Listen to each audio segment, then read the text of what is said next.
What's up? What's up? What's up, everybody? Got a crew in the house tonight. I know you're used to seeing four squares, but tonight we got five. So we're pumped to be here. Again, I got an awesome crew in the house tonight. Man, how's it going? What'd you guys think of that freaking and Joe? I know you're gonna share your story, but that freaking snow fest last night in that Browns and Steelers game. I swear there was one like when he kicked that field goal, I couldn't even see the football. Yeah. I don't know how it happened, but what were your thoughts, Dustin? Man, I loved it. And every time I went on Twitter and people were like, this is a football environment.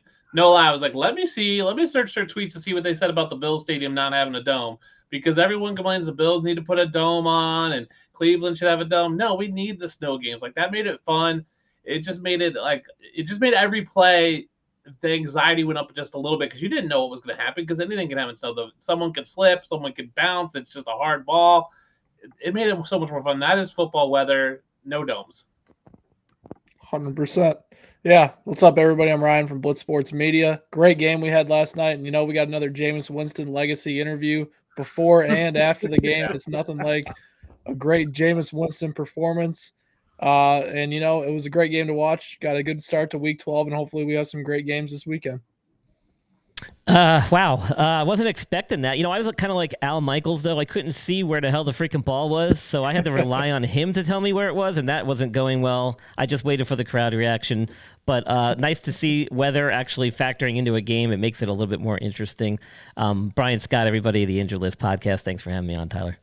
It didn't help if you were at the game. I was there last night. There was a lot of just like, sure, whatever's going to happen is going to happen. But it was a lot of fun. I was telling the guys before we got on, I'm a very superstitious eater. So as a Steelers fan, tough loss, kind of knew it was coming. They're 0-8 on Thursday night games when they're away in the AFC North. So it was just like, well, it's kind of what we do.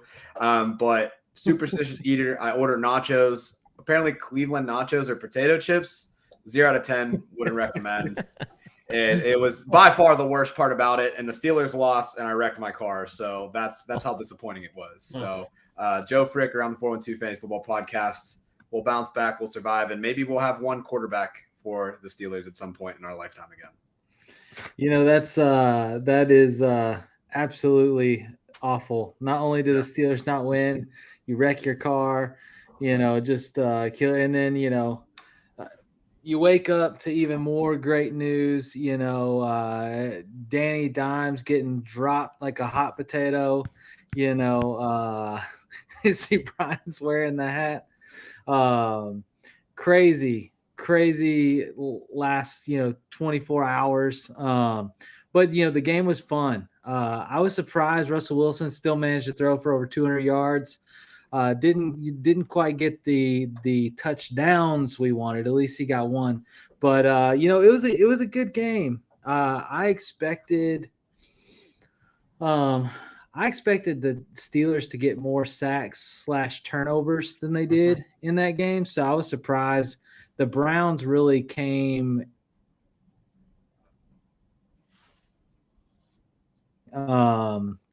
But yeah, crazy. We got some blitz love.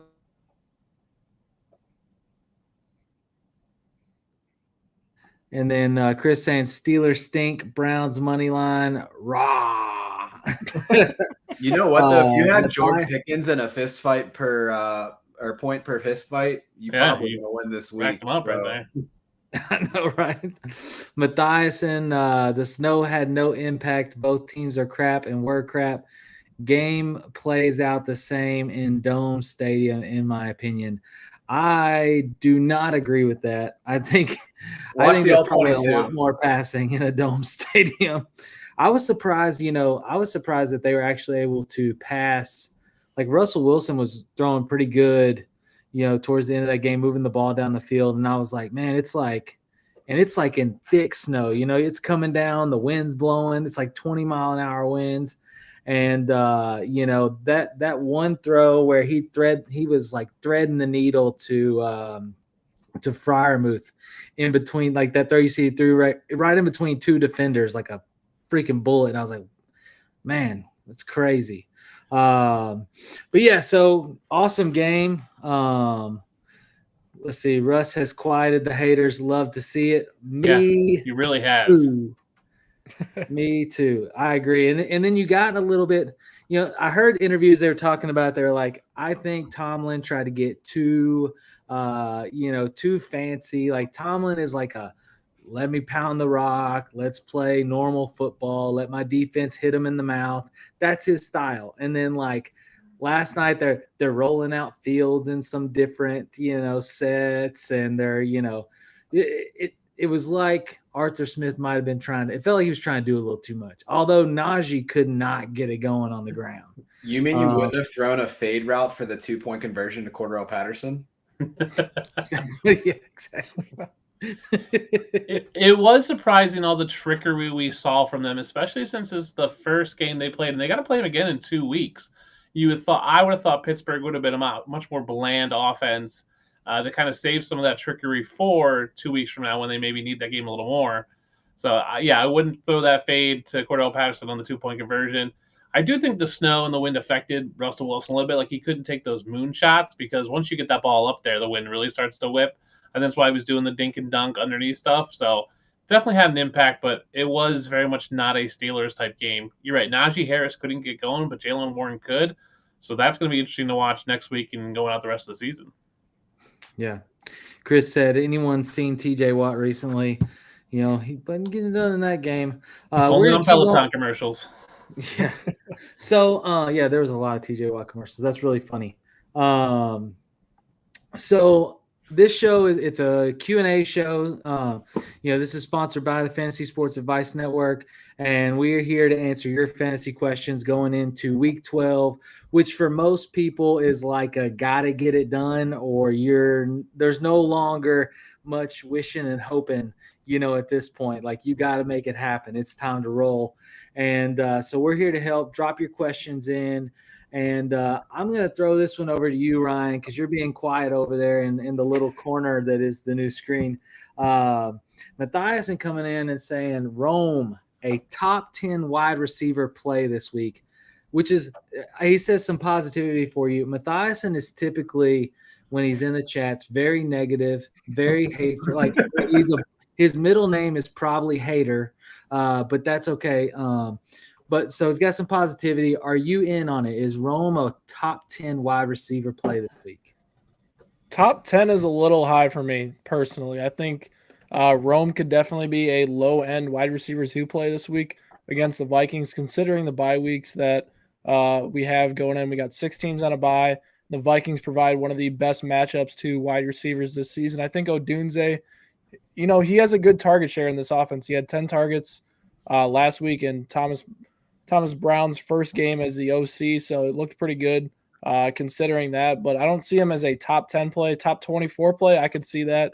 And I do think he's a guy you should fire up in your lineups this week, especially considering a lot of us are having bye week troubles this week and need a win. So I think Odunze is definitely worth putting in your starting lineups this week for sure.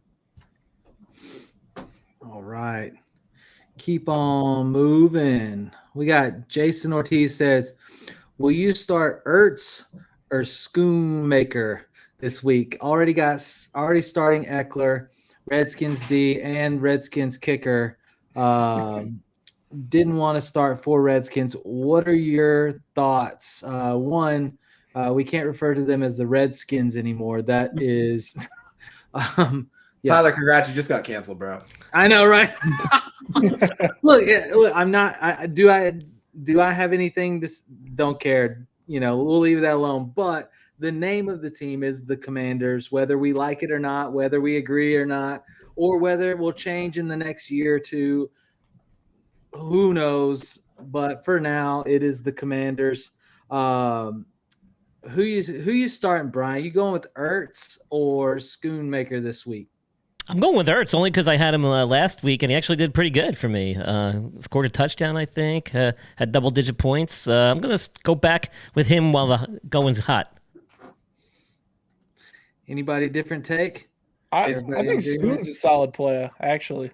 I think Ertz has had a pretty good season so far, but Cooper Rush has had a pretty high target rate, 2 tight ends when he's been playing quarterback for the Cowboys. You know, he had a lot of targets last week, and I don't expect this game to be very close. He could have enough volume to kind of outpace Ertz this week, who Cowboys have been pretty good against tight ends this year. And, you know, I'm in the process of putting together the big start/sit list. We got a Blitz Sports Media right now, and I'm going back and forward on if I want to put Ertz in that sit list or not. So I think Schoon could be a nice, like, sneaky play for teams with those bye week problems. Yeah, he had 10 targets last week, even with the injury to Ferguson. It's going to be interesting. Like you said, Dallas has been pretty porous. In the last 3 weeks in full PPR, Dallas has given up 5.6 points less than like the average fantasy score to tight ends, which is surprising because they're a plus matchup for literally everything else. But for whatever reason, they're able to lock up tight ends. The Cowboys on the flip of that, going up against Washington. Washington's like fairly neutral in the last few weeks. But it's just like, how much do you trust Cooper Rush to be able to get it done? It's going to very much be like a volume play. So they feel one and the same. I don't feel passionate about either one. Yeah, I'm fine firing up Ertz. And if you're worried about starting 4 Commanders, I'm questioning the Austin Eckler play. I just don't know if he's not going to get the rushing volume with Brian Robinson back. Do they need to throw the ball to him if Dallas can't score? So that might be the one I'm just questioning if you have any other viable options over Eckler. The one thing I was looking at, just like the amount of passing, like receptions that go to running backs against Dallas. If I recall correctly, it hasn't been a lot. Like when they're giving up points to running backs, it's been primarily through the ground. I'm trying to see here if I can pull this up real quick. So I feel like a lot of that too is they've always been in a positive game script against that Dallas defense. Yeah, it's like Bijan, like recent games had 7 targets, but then like Saquon only had 1, Kenneth Gainwell had 1, Mixon had 4. So it's not like they're really feeding running backs. I think it's a Brian Robinson game. Yeah. Fair enough. You're right. I am getting canceled on that last comment. An 11-year-old just left the room, loves the stream, but is crying at the official insensitivity. I apologize to all the viewers. We love you. Hit the like button, hit the subscribe. You're awesome. And then, let's see here. And he said, my favorite was when they called it the Washington football team. I even bought a shirt because it was hilarious that they couldn't agree on a name. Yeah. So let's see here. I think you need more Redskins, to be honest. Maybe so. All right. Dustin, throw this one to you. You were talking to me before we got on. You were talking about how you spent the last month negotiating a trade in your dynasty league. And, you know, we love trades over here. Drop your trades if you're debating on some in the chat, if you haven't hit the trade deadline yet. But the question, Matt Harris says, should I trade Chase Brown for Ramondre Stevenson? I need a win this week. I say no, because if you need a win this week, I'm assuming that means that gets you in the playoffs, which I'm assuming then your playoffs are going to include week 14, which is when Ramondre is on a bye. So you winning this week just means you lose in week 14 because you don't have him that week. I'm assuming you have at least this week and probably next week to get a win, to get into the playoffs. I think you can find other options. I'm keeping Chase Brown. I like him rest of the season over Ramondre. I just think that the bye weeks don't line up good for you if you're looking at if you need to buy this, if you need to win this week, you're going to need to win week 14 as well. So you're going to be missing Ramondre. You're going to be missing him one of these weeks. I think you just take the L this week and maybe try to win next week or find another option off waivers. Do you think somebody would go for like someone who's like safe and not sexy, but like gets it done, like a David Montgomery? Do you think like a David Montgomery owner would take like a Chase Brown trade? Because I feel like that would be like somebody that I would want to target. That's what I've been trying to cook up for days now, is a Chase Brown for David Montgomery. That just seems like the perfect like if you're a team that needs like a win now, like trading Chase Brown is probably a little bit more valuable than Montgomery rest of the season. It seems just like a good fit. Like Montgomery's got one more game before those playoffs, but Brown is like in that 10 to 14 range of running backs right now, where he's going to be dynamite the rest of the season. Then Montgomery, you just know how good the guy is. Like that is the perfect match of a deal right there, but can't seem to get this guy to bite on it. Yeah. Maybe it'll happen.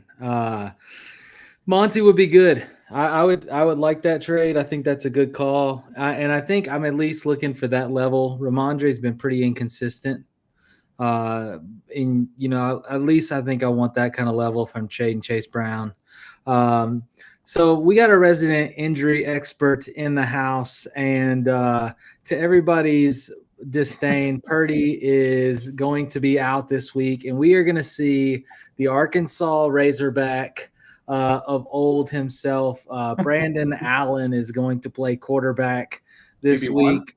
So do you go with Brandon Allen, or are you going to roll with Anthony Richardson, Caleb Williams, or Tua this week? Whew. Well, first of all, I don't think the Brock Purdy injury is anything serious. I think we'll probably see him back next week. It sounded like they just kind of shut him down over concern about some muscle soreness when he was trying to throw earlier in the week. Don't think it's anything significant, though. The 49ers have a big matchup with the Bills next week, and I think that's what they're looking forward to get him right for that. Richardson poses a really unique perspective. The dude is either going to hit a home run or strike out looking. So it really depends on how much of a gamble you're willing to take out of those three. Two is one hit. Well, Two is one hit away from never waking up again, and Caleb has just been super inconsistent all year, as has his team. So I still think Richardson's more of a upside than all the other guys he's on this list. Yeah, it couldn't be any more of a brutal matchup. Detroit has only allowed one passing touchdown pretty much to every QB that they've played, and they've allowed 2 rushing touchdowns. And so it's just like the 10 carries that he got that were designed last week, you're hoping that they do that again and he gets a red zone touchdown basically. But that's brutal pickings out of those 3. I don't feel great about really any of them. Tua, I feel like, has a neutral matchup. But yeah, it's bad. I would probably pick Tua out of the 3. Yeah, that's where I go. I roll Tua. I mean, since he's come back, he's been decent, at least a touchdown in every game, only 1 interception. It's New England. It's a neutral matchup. I don't think it's a, barn burner of a game in terms of points scored, but I think Tua can go out there and get you 250 and 2. You're right. With Anthony Richardson, you're just hoping he gets, 10 rushes and gets a rushing touchdown because he's probably not going to throw more than 1. So I think Tua is the safer play, and I think Richardson's the upside play. I don't think Caleb's in anybody's lineup out of these choices right now. All right. Chris coming in said, should I trade Worthy for a good defense play? I don't think you necessarily have to do that. I don't know if Worthy's really bringing you a ton of value. It's like Jameson Williams, like last year, the year before. It's always like a maybe here, maybe there type deal. And it's like you have just as much upside in like Worthy having a big game as you have in like a random defense actually have a decent performance. And I don't know how deep your league is, but I mean, there's good defenses out there with decent matchups. So I don't know that you necessarily need to even consider that, unless it's like where you have to drop a player for a defense and Worthy's maybe you're droppable. And in that case, if I'm going to send a wide receiver with upside, I want to go get like a really good defense, like, that's going to help me through the rest of the season. Yeah. This has been a popular point of discussion for people this week because the matchup is so good, but the defense is so not. How much would you hate yourself if you had to play the Buccaneers this week on defense? I wouldn't hate myself if I had to play it. I mean, what's Tommy DeVito going to do? Is he going to throw eight touchdowns? I mean, he's going to throw at least 1 pick. We know that, right? Like that's probably what he's going to do. That team can still be okay. Like when Malik Neighbors was still just okay with Daniel Jones, I don't think Tommy DeVito's too much of a downgrade from Daniel Jones at this point. Well, with Brian, is he going to play? Because he popped up on the injury list with the groin thing. Yeah, I was just going to mention that. I think he actually sat out, if I'm not mistaken, either yesterday or today with some mysterious groin thing that popped up. Not quite as problematic as if it was a hamstring injury, so there is some possibility that he might suit up. He's probably going to carry a questionable tag, no doubt, into the game time, and he could be a true game time decision. This is one of those situations where 90 minutes before kickoff, when they have to present the rosters, you got to pay attention. Yeah. Love that. World of Jesus coming in. Hopkins or Stevenson this week? What do you think, Ryan? Stevenson, for sure. I think I like both these guys' matchups, though. I think Hopkins has the ability to get 12 to 14 points this week against Carolina, provide solid wide receiver 3 value for you. But I think Stevenson has the safer floor this week against the Miami Dolphins. I think, his role in the offense over the last 3 to 4 weeks has gone from being split touches on third down with Antonio Gibson to basically dominating that backfield. He's been around 75 to 85% snaps during that stretch. And, he's getting the volume. He just hasn't been super efficient. And this is the matchup where I think it evens out. The Dolphins haven't been necessarily too good against the run this year, and I expect them to give Stevenson a heavy workload like he's gotten the last few weeks and actually turn in one of those solid fantasy performances based on the matchup this week. So I think it'd be Stevenson in this one, but I think you got 2 good options there. And, who knows who else is in your lineup, but if you have some other players that you might need advice on, Hopkins might be a better play than some of them as well. All right, and then he came right back with another question. And are you playing Mahomes versus Carolina or Jaden Daniels versus Dallas? Daniels. Yeah, Mahomes, outside of 1 week, he really hasn't been a QB1 all season. He's all name value at this point. Yeah, I think Jaden Daniels with his rushing upside, and you're right, Mahomes he's been better as of late, 3 touchdowns last week, 2 weeks before they had 3 touchdowns, but he's just he's so hit or miss. Jaden Daniels at least gives you that rushing upside. That Commanders Dallas game should be closer than the Chiefs Carolina game. So I'll take that in terms of game script for Jaden Daniels to be able to utilize his legs and his passing all game, whereas Mahomes just might start handing the ball off in the fourth quarter because they have a 40-point lead. He might not even make it that far into the game. Yeah. That's true. That is true. But I will say about the Jaden Daniels thing that's interesting is, Dan Quinn mentioned the rib injury is not a serious issue. I don't know if that is him playing the injury down for opposing teams. But, I mean, his rushing volume has gone down since he suffered that injury against the Panthers. I'm interested to see. This is the first time they've had a good matchup since that injury happened. I'm interested to see if his rushing volume goes up, his efficiency goes up, because, I mean, the last 2 weeks he's been borderline not startable in fantasy football with his play and has become a lock in your lineup to a guy you have to play matchups with. So I'm interested to see if he gets back on the right track here ahead of the fantasy football playoffs. And if he has a bad game this week, I might start to hit the panic meter on Jaden Daniels. Yeah. The rushing upside not being there is tough. If the rib injury is slowing him down, I wouldn't expect a quick turnaround. Those can take a long time to get better. Even like a bruised rib could take weeks before you actually feel back to 100%. Yeah. Oh, yeah. It hurts to sneeze when your ribs are jacked up. Well, I hope he gets it moving forward. We got said down here in the chat, he said Mahomes is only a name at this point. He isn't good. I don't know that I would go that far. I think he is good. Maybe fantasy football wise, because the Kansas City Chiefs are essentially just ball control. We know that he can turn it on if we need to, and we're just going to rely on the good defense because we care more about the playoffs. Yeah. He's also a big stage guy. Like, the bigger the stage, the better he tends to play. So I don't see him doing much against Carolina. There's really not a lot of motivation there to do anything spectacular. He would do some wild stuff like play exclusively left-handed or something. It's like the more competitive the game, the more he steps up, which is cool to see. You always like a quarterback that can game when you need to game. So as you guys know, this show is sponsored by the Fantasy Sports Advice Network, the social media platform for fantasy sports, and a place where you can connect with other content creators, and other players.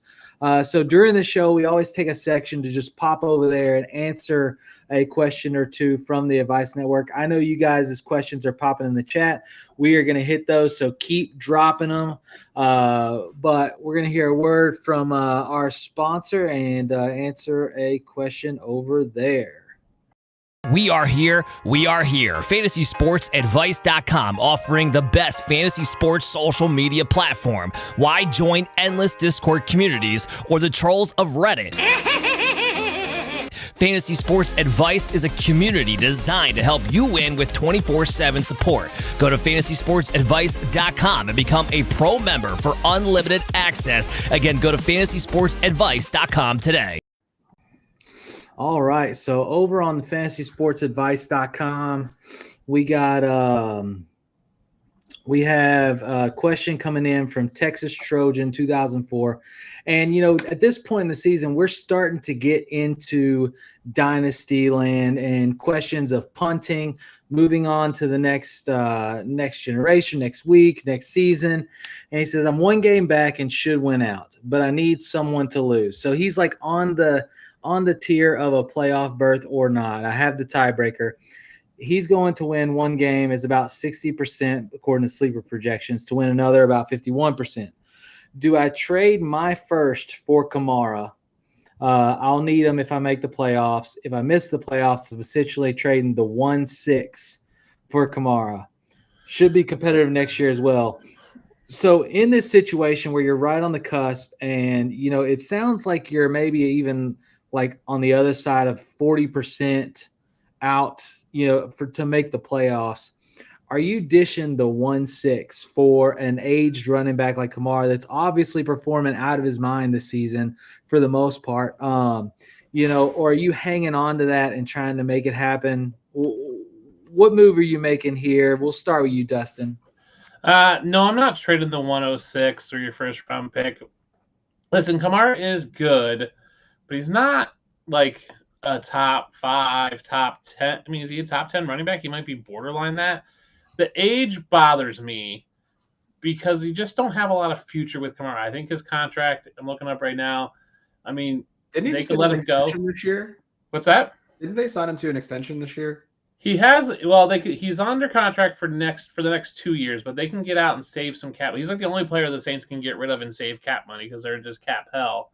I just don't know if I love that because I think you're just giving up too much future at some point. Is Kamara enough to get you to the championship? No. Then I think you're doing enough just to make the playoffs. Like, I don't know if I just want to make the playoffs. To answer your question, Dustin, Alvin Kamara is 4th in points per game in PPR in the season. Okay, it's better than I thought he was. Yeah. Let me see what he's done for me lately. I'm looking at 16 for 67 with 4 receptions, 29 against Carolina. Yeah, he's had some brutal matchups. He's had Denver. He's had the Chargers. Atlanta was a little bit of a tougher one. Coming off the bye, he's got Rams, Giants, Commanders. So that would be solid. Yeah, I just don't know if you're that borderline on making the playoffs. I don't think Kamara is enough to propel you to the championship. So I think you just hedge your bets and go, let the chips fall in May, and then reload with that first next year. That first should be someone that's in your lineup for the next 7 years. Kamara's going to be there for 2, maybe 3. And are you really going to make the championship in the next 2-3 years with Kamara? I don't think you will if you're this borderline. So I probably don't make that trade. Now, I am also a very cautious, risk-averse trader, so I'm probably not making that trade. So I think I always like to look at Dynasty in 3-year chunks because there's so much stuff that can change. I will also say that generally any trade that I dislike ends up going really well. And any trade that I feel good about, I just get slaughtered by.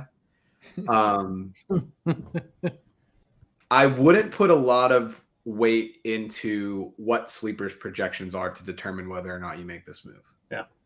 I would look more something that sleeper added as a feature this year was like actually seeing what your average like points per game are to get a better gauge of like what you have. I don't mind the trade. The only thing that gives me pause, it's not so much about Kamara being a like older player. It's just that it's such a deep running back draft this year. Mm-hmm. So you're essentially giving up like a potentially elite running back, assuming that it's a super flex that you could get. Probably you're not going to get like the guy, but you're going to get like a really nice piece on the back end. But like Herman said, you play to win the game. If you got a chance, I might risk it. I think if you could get Kamara and a second or Kamara and a third, I would probably do it. I just don't know if I do it for Kamara straight up. Fair enough. Here's the one thing about Kamara that you do have to realize being a running back. You know, he is 29 years old, which in running back terminology in the NFL these days is like the equivalent of like a 65-year-old who just, went on Medicare. But the thing is, the dude has only missed like 2 games in any single season. That's the most. And that only happened like recently, and it wasn't for anything serious. The dude is durable and he's consistent. So you're going to get that at the very least. Awesome. We'll keep moving. Matthiasen coming in said, I have a tight end question too. Bowers or Hawkinson? Bowers. Is that Bowers. You have to start Bowers every single week. You have to. Jesus. Against Hawkinson coming off his injury from last year? Oh, yeah. Yeah, you have to start Bowers, man. Yeah. The target share Bowers is getting is incredible. Yeah. All right. Joe King said, I convinced the Josh Allen Brock Purdy owner to trade me Purdy straight up for Darnold, but the trade deadline passed Wednesday. Sorry, just venting. Sorry it didn't happen for you. Watch that trade deadline. It'll get you. At least you got Darnold this week, so. Yeah. That's a good hey, this is a good comment right here. They should be banned. Yeah. They just need to balance them better. Sentiment. Yeah, well, that's this year. Like it was very unevenly distributed. The past 2 years, they've been very unevenly distributed. I agree. If only we had the technology to like figure it out. If only AI. If there was like an AI. I will say this: it would be. It is difficult to manage the bye weeks. I don't mind the bye weeks as much. My only just qualm with the bye weeks is that they place one in week 14.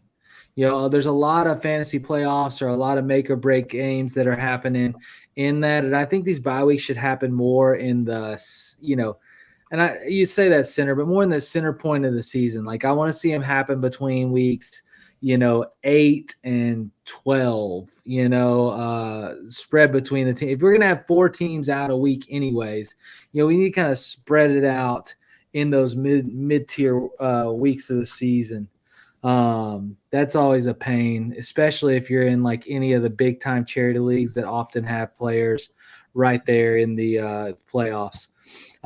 So flex play PPR, Quentin Johnston or Hunt this Kareem week. Hunt, 100%. You got to go Kareem Hunt. This is his last week probably without Pacheco. Yeah, Pacheco's he's not coming back this week. I think they confirmed that today. They did confirm that today, yeah. I think you roll Hunt, and especially in a game where they could just hand him the ball a bazillion times. Yeah. Well, hey, guys, if you're enjoying the show, make sure you hit the like button. Make sure you hit the subscribe button. We're going to try to get to these questions as quickly as we can. And, of course, obviously a super chat gets you bumped to the top. So hang in there with us. We are on it. Got one. Victor Blanco comes in, says, I have Josh Allen, Nix, Brees, Josh Jacobs, Rashad White, Eckler, Jamar, Sutton, Neighbors, Jennings, Disley, Kelsey. I practiced that before I did it. No, I'm just kidding. I'm 5 and 6. 7th, if I win, I contend. I just got offered Amon-Ra for Jamar. Are they the same, or is this still is this worth doing? I prefer Amon-Ra over Jamar Chase just personally, but I'm trying to look at the matchups for the rest of the season. No, Jamar is the better player, I feel like, right now. I mean, Jamar might be the best player in fantasy football at the wide receiver position right now, the way he's been playing. I just think, at 5 and 6, though, if this is the matchup you want to get in, you make that trade. You go get a win this week with Amon-Ra. Chase is on the bye week, and then you roll out Amon-Ra. Amon-Ra, Kelsey, Neighbors, that's a good mix right there.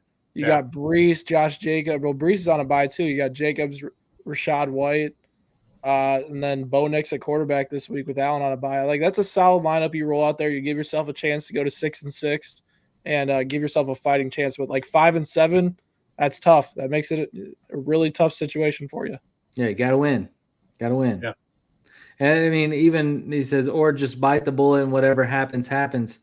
I think I'm with Ryan. You got to make the deal because you can't afford to lose, right? It's good value, to have your gun, a gun at your head and be like, hey, someone could really bend you over the barrel and be like, oh yeah, I'll give you, I don't know, George Pickens for him because I know that you need the win.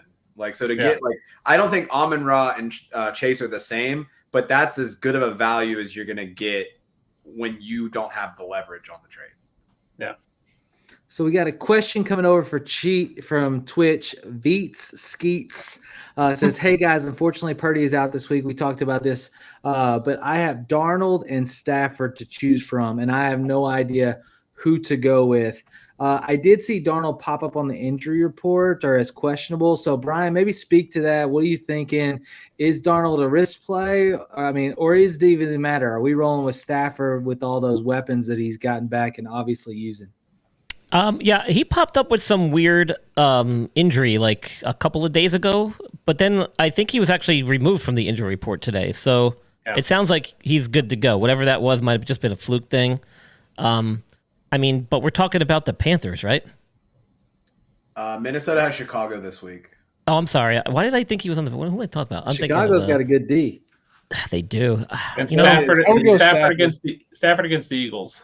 I would go Stafford in this one. I think Darnold's facing a tough call. Toughest matchup for quarterbacks this season. There's only been one guy that's thrown multiple touchdowns against the Bears this year. And then, Stafford, I'm just going to trust the fact that Kyron Williams, Puka Nacua, Cooper Kupp, they get a little bit going against the Eagles. The talent's there. And I understand the Vikings are a talented offense, but a lot of talented offenses have struggled at the quarterback position against the Bears this year. Philly's just been so good lately. They have been really good. Had one catch last week? They've been balling. They have been balling.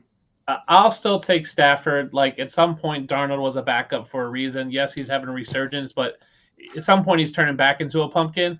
Stafford has never been a pumpkin. So I'll take the guy who has, 12 years of being good. I'll take that over 15 years of being good over a guy who has one season or half a season at this point. It's fair enough. He also said Purdy messed him up last week with Purdy out also messed up Kittle and Jennings for me. We'll have Jonnu at tight end and now choosing between Tracy Jr., Pittman Jr., or Jacoby Myers for my flex. I don't know, and I don't know how you get away from Tracy really. 100%. No. Tracy's a must start this week, I feel like, especially considering the bye weeks and the matchup he has. Pittman Jr. and Jacoby, those are sick guys this week. I think Tracy's the no doubt play. Agreed. So there you go, Veets.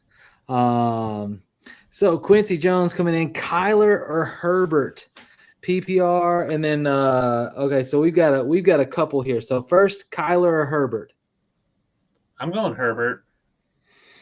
I like it. Herbert's been hot. Even against Baltimore, I think he's better. Kyler against Seattle, I'll take Herbert. Ryan, you mentioned Tracy. Are you playing? But you also got really excited earlier over Hunt. Are you playing Tracy or Hunt? I'm going Hunt still. I think Hunt is just in the better offense, and that's what I'm going to rely on in that. Both of them have great matchups this week, but Hunt's in the better offense. He's going to have very good volume this week, and he's going to have a good day. I just think, both have great matchups, but Hunt, I think, has the higher ceiling in the Chiefs offense. Same page, everybody? I think I agree with that because there is a world where Devin Singletary eats into Tracy's work. There's no one to eat into Hunt's work. The only thing that concerns me is if you look at last week, Hunt had a very pedestrian 16 carries, 60 yards, no receptions. Yeah. You have DeVito in at QB. Tracy could get 10 points just from dump offs. Oh, I know. I'm so excited. But to me, I would probably roll with Tracy just because it's and if Neighbors isn't playing that's going to feed him the ball even more. I wonder if they stack the box if Neighbors is out. I don't think that I don't see a reason why they wouldn't stack the box anyway. That's true. Yeah, they're gonna stack the box against the Giants' former third-string quarterback.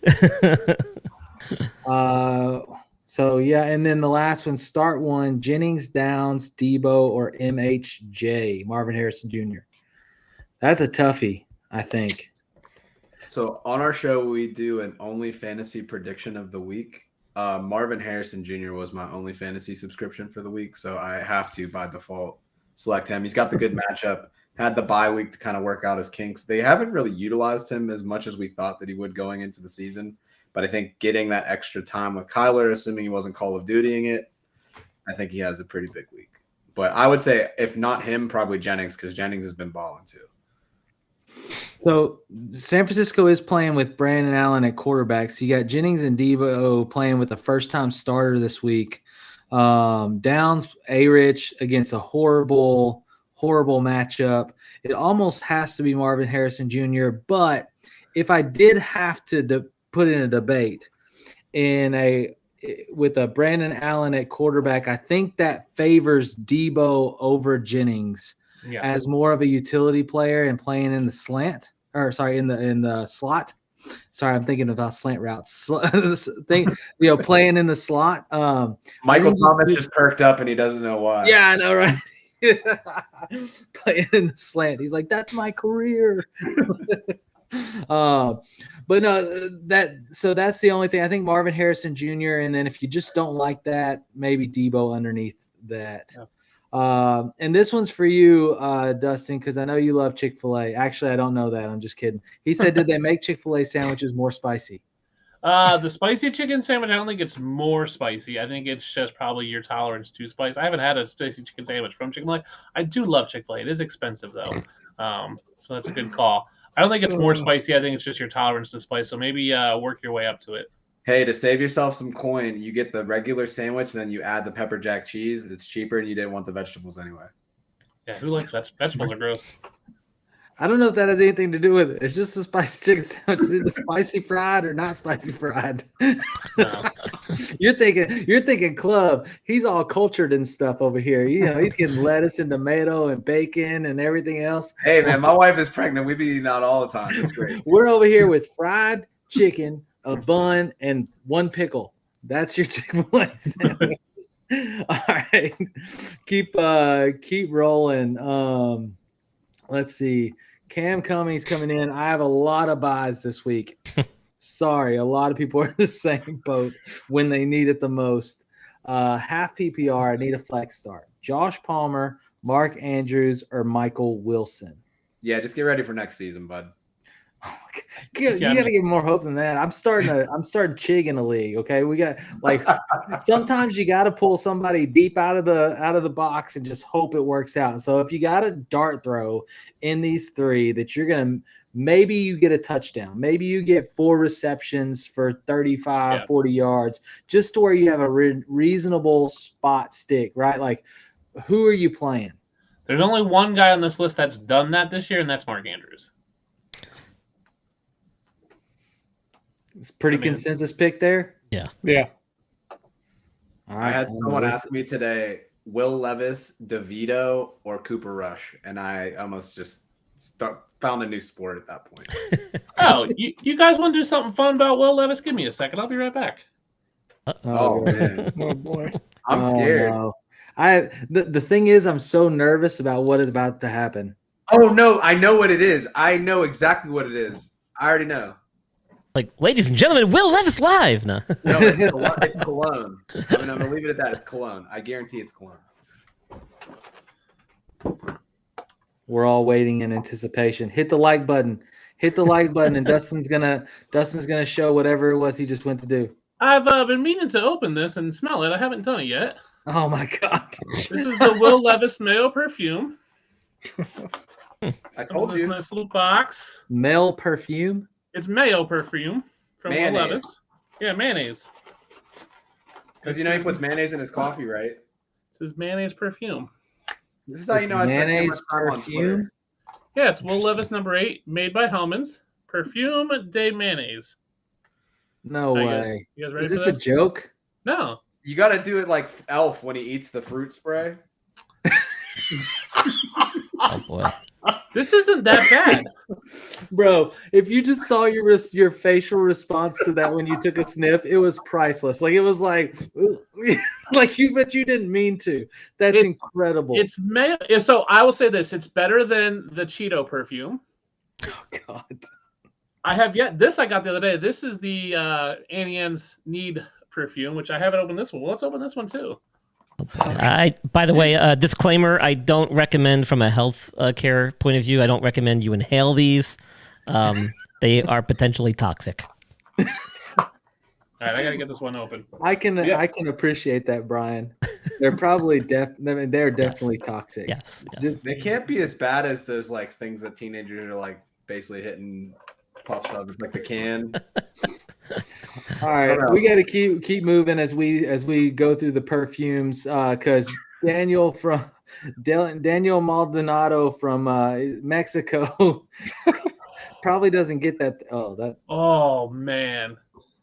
You guys ever walk by an Annie Ann's? This is what this smells like. I'm gonna have to wear this sometime. Ooh, this is good. Oh boy. I just want to smell like that.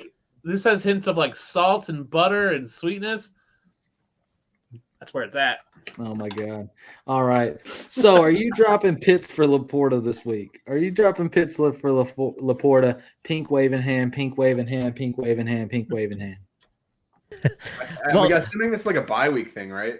Well, Laporta will be playing this week, by the way. He's going to be cleared. He's practiced already, and Dan Campbell said he's coming back in. He had a mild AC joint sprain of his shoulder. But, hey, Maldonado, what are you doing? Come on over, man. What are you doing in Mexico? Come on over. Trump doesn't take office for another couple of weeks, man. You got time. You can still cross. Insensitivity. Oh, shit. No, I'm trying to help him out. I'm looking out. I'm looking out. Yeah, we've got it all. Yeah. We got the Redskins. We've got the perfumes. Wasn't throwing shade. I was trying to give some good advice. My studio smells so awkward right now. I don't even know what's happening right now. I don't know what's happening in this show. In there right now. You brought up Will Levis, and that's what happens. I actually had a debate with a guy today that was talking about how Will Levis is the franchise quarterback for the Titans and will put it all together for them. And I was like, you got to be kidding me. Like, if it wasn't for Hopkins and even Ridley's ability to redirect 8 yards in the other direction, he wouldn't have completed passes. Yeah. So, I'm not a believer personally. I think that there's a reason he fell in the draft. I don't think anybody was really a believer. And I think we've seen it over the first 2 years. He hasn't had I think his best finish was QB 31 in fantasy. Yeah.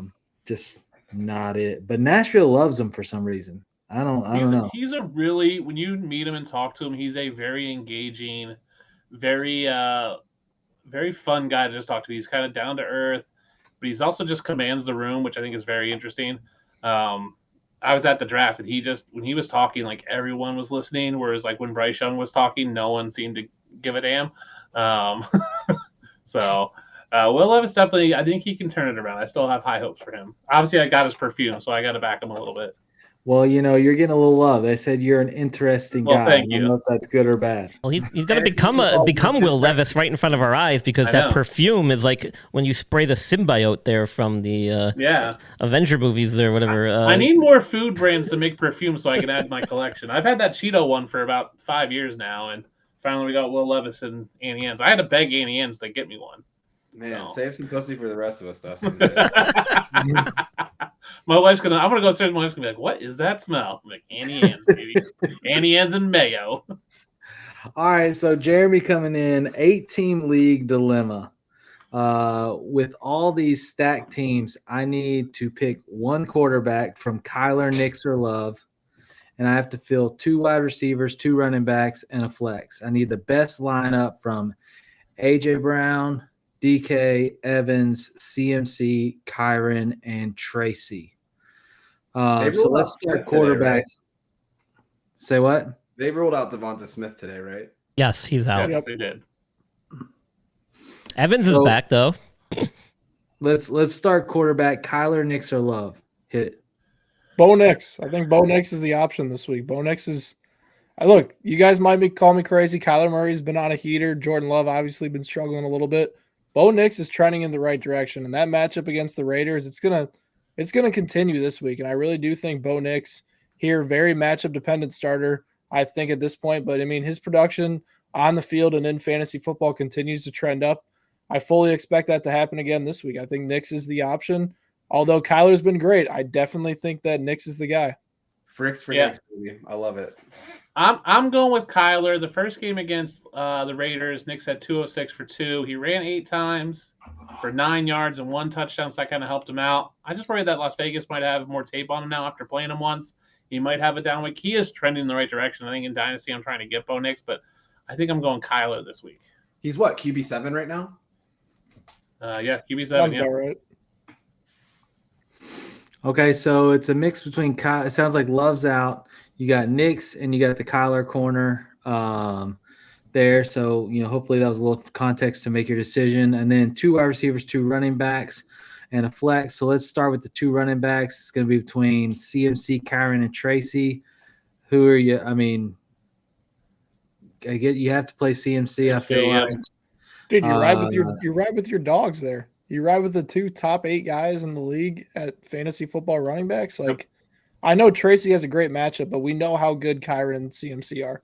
I we think just that's could also throw Tracy in the flex. That's going to be my thing. I think it's CMC, Kyron, and running backs. I think it's AJ and DK in the wide receiver. Then it's tossed between Evans coming off the injury or Tracy in the flex. And I think I rolled Tracy in the flex over Evans.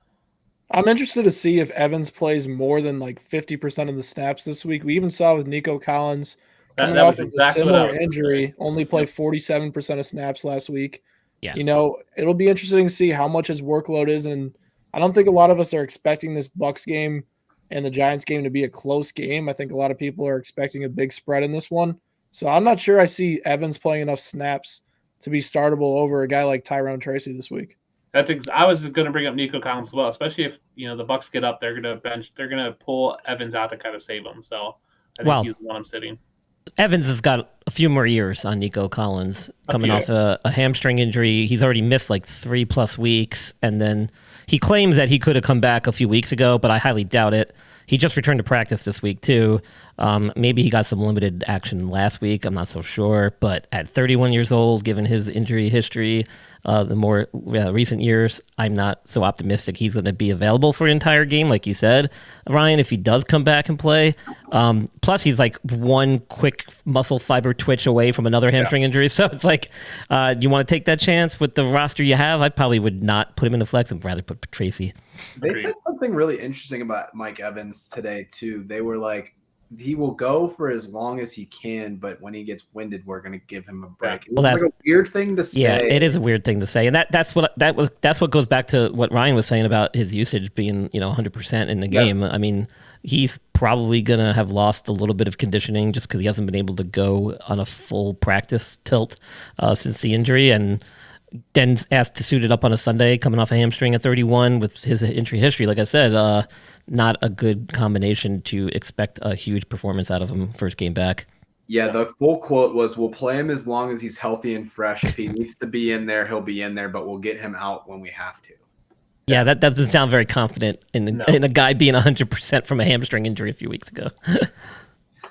So Daniel said, guys, you never answered my question, and this is accurate. I asked the question, and somehow we didn't. I said Laporta. We got on the perfume. That was my fault. I'm sorry. Yeah. No, I did say Laporta. I did say he's coming back. I think he's good to go, so he'll be playing. Atlanta's on bye week, so it's like you need someone for him, I guess. Yeah, I'm willing to make that trade. If you're going to make that trade, I think you're trading for Laporta.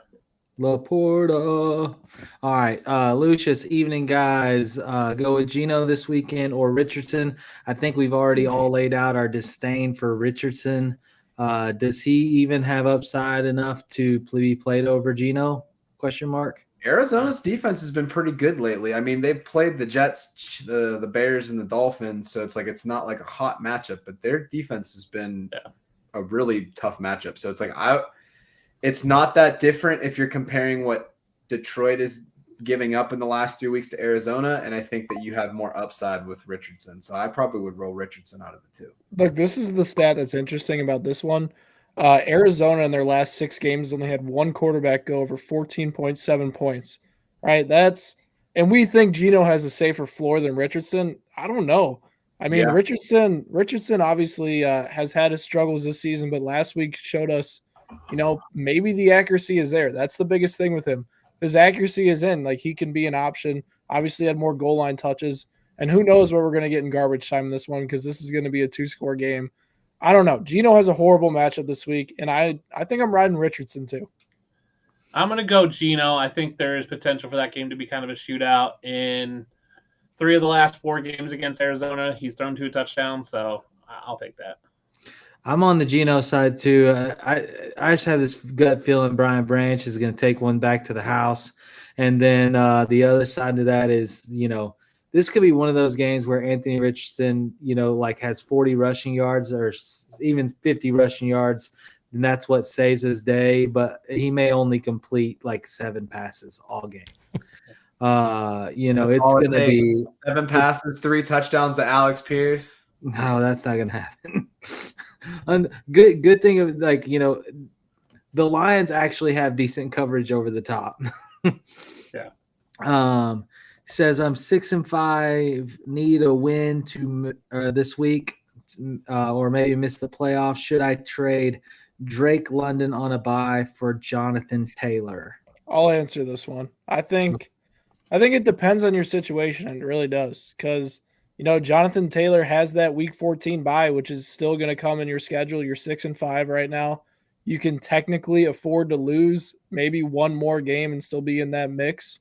So I'm not necessarily sure that it's worth it taking that week 14 bye with Jonathan Taylor if you're set at running back and need a wide receiver. So I'm not sure I don't know. I don't think it's worth it necessarily if you're trying to get a win, if you're making a trade for a guy that has a bye in 2 weeks. Well, if you want to go for the win, do you want to play against the Detroit defense this week? No. So, I don't mind the value of Taylor, but if you're needing the win, that's not the guy that's going to get you the win. So that's I mean, all right, might be crazy, but Rico Dowdle, I might start him over Jonathan Taylor potentially in a league where, look, he's facing Detroit. If he doesn't score a touchdown this week with a little bit of he averages, I think, 2 catches a game maybe. I think Dowdle could get 14 to 16. Taylor could finish with 10 if he doesn't score a touchdown. His floor this week is very low. It's a lot lower than it's been in the past this season. So I think you're right with that one. It is a little scary if you're trying to trade for Jonathan Taylor just to win this week. Yeah. We're getting L's, Dustin, for the Geno take. But, look, I haven't had any faith in Anthony Richardson, and I've been right ever since he came into the league. He just is not going to be one of those guys that can get it done. The only hope he had was the coach, and, it's still not working. I think he's averaging, 10 or 11 completions a game when he plays a full game. So it's there's just yes, you do have the ceiling. You do have the option of maybe he breaks a big run, but Alex Anzalone on a quarterback spy is not really going to let that happen. You know what I mean? Brian Branch's safety is not going to let that happen. It's a different team when you play the Lions. And so, hey, go with your gut. If it says go with A-Rich, go with A-Rich. He's definitely got the ceiling. But, you've seen from Jackson Smith and Jigba's play. You've seen DK last week. Geno's going to get the ball out. He's going to get the ball out. And so, Arizona is tough, but they'll be fine. It's a divisional game. Like Dustin said, it could be a lot of points here. They always it's kind of like the Rams. The Rams get stuck all season, but then you put them in a divisional game, and all of a sudden you got a matchup. I think that's what we see here. Arizona and Seattle always play each other pretty wild. Divisional games in general are just weird. I mean, we saw that on Thursday. You just kind of throw everything out the window. They know each other very well. It doesn't necessarily bode well for the stat heads. Kyle saying Jackson Smith and Jigba are lads. McConkey, both I think are pretty good plays this week. Thoughts? I think I'll go with Lad. Yeah. Just slightly. I think both of them are elite plays this week. High-end wide receiver 2s for me in my rankings. I think Lad obviously has been trending up in, with Justin Herbert in the offense and the volume they're having in the passing game. I really do think Lad against a weak Ravens defense in the secondary will have a nice day. I think JSN also has a nice day for them against the Cardinals. So both great options here, Kyle. I think Lad, though, is a little bit higher of upside. I agree with that. All right, we got Khalil Shakir, a better ad than Rachaad White, or Rachaad White a better pickup for rest of the season in PPR, are any better than Pittman, Downs, DJ Moore? I really like Shakir. Now, I just traded away in my Dynasty League, but I really like what he is. I think he's, based on your current wide receivers of Pittman, Downs, and Moore, I think Khalil Shakir is probably a better ad. I don't know what your running backs look like, but getting a solid option, because you're never going to start Pittman and Downs. That's just a recipe for disaster. You're probably starting one or the other, or maybe neither. So I think Shakir can easily get into your lineup quicker than Rashad White would. I think, honestly, Khalil Shakir might be one of these safer, just not like out of all the guys that aren't surefire starts, he might want to be the safest play at wide receiver. He's a consistent 12 to 14 points. He's Josh Allen's favorite target in the slot. Like, he's just never going to have that game where he goes through like 26 points because he doesn't score enough touchdowns or has a very good average depth of target. But he gets volume. He's very consistent. And, like, I think he's more valuable than Pittman right now in fantasy football. He gives me like the David Montgomery vibes of wide receiver. Yeah. But I honestly, like, I would be fine dropping Pittman or Moore for Shakir. I wouldn't have any second thoughts about it. I think Downs is Richardson's guy. Flacco, really liked him too. If I'm dropping anybody out of the three, I would probably go Shakir for Pittman, just because with the injuries for Pittman, you're holding on to him primarily because of where you drafted him. But it's too late in the year to be concerned with that stuff. But that back injury is nasty. It's not an easy thing to recover from. And it's just his role is just not there. Yeah. Well, we're hitting our time limit. If you guys have more questions, we're gonna answer one more, and then if you guys have more questions, go over to Fantasy Sports Advice Network and drop them there in the chat. You'll get responses from these guys and more. That's fantasysportsadvice.network is the social media platform, or just go to fantasyfootballadvice.com and you'll see a direct there. But Cam says, should I be out on Jalen Waddle rest of the season? Worth dropping, or should I hold? And we got chats, people coming in, just drop for sure. Is anybody here holding on to Waddle? So I've started doing this thing where a lot of people will talk about like, hey, like, who are your waiver people? I've been talking about like, hey, like, who are you dropping this week? The only thing that gives me pause for Waddle is this Tyreek Hill wrist thing. Because if it gets bad enough, a Waddle is effectively the Tyreek handcuff right now. And if that gets bad enough, then he becomes an elite play. He's not someone that's going to do anything, but that has major upside if Tyreek eventually hurts that to the point that he can't play. That's the only reason I would hang on to him. That wrist thing, if anything happens with that wrist thing regarding with Tyreek, it's going to be fast. It's going to be like he's done. There's not going to be like, oh, he's not practicing today. I wonder what's happening this week. It's going to be he's shutting it down for the season. Unfortunately, that's what my gut's telling me, because whatever it is he's been dealing with since preseason apparently, and he's been playing through it. But if the Dolphins end up in the position where there's nothing left to obtain from this season, then Tyreek's going to go bye-bye. Yeah. All right, so we got a chat right there. It came in at the bottom. Please get to my question. I was next in line. So we will hit yours. We will not leave you hanging. I just have to find it again. Can I say one thing while you're looking for that? There was somebody in the chat that said something about a rookie never winning an MVP. The only MVP that was a rookie was Jim Brown. So it has happened one time. There you go. Found it. Hey, guys, Richardson or Love this week?